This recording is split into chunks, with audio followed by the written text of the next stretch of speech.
Calamine কোন ধাতুর আকরিক? জিঙ্ক। এ।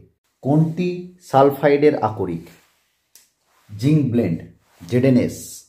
জার্মান সিলভারে থাকে না, কোনটা থাকে না? Silver, Ag. নিচের কোন আকরিকে দুটি ধাতু আছে? আকরিক দুটো ধাতু উপস্থিত, কপার পাইরাইটিস, CuFeS2। থার্মিক মিশ্রণে অ্যালুমিনিয়াম এবং Fe2O3 চূর্ণের ওজনের অনুপাত। আগে অ্যালুমিনিয়াম দিয়েছি, তার অনুপাতটা কত? 1:3। বি। অ্যামালগামের একটি সাধারণ উপাদান সর্বদা কি হবে? পারদ, মার্কারি। পিতল ও কাঁসার একটি সাধারণ উপাদান, যেটা পিতলেও আছে কাঁসাতেও আছে, সেটা কি? তামা, Cu। আকরিক থেকে ধাতু যে নিষ্কাশন করা হয় সেই প্রক্রিয়াটা কি প্রক্রিয়া? বিজারণ প্রক্রিয়া।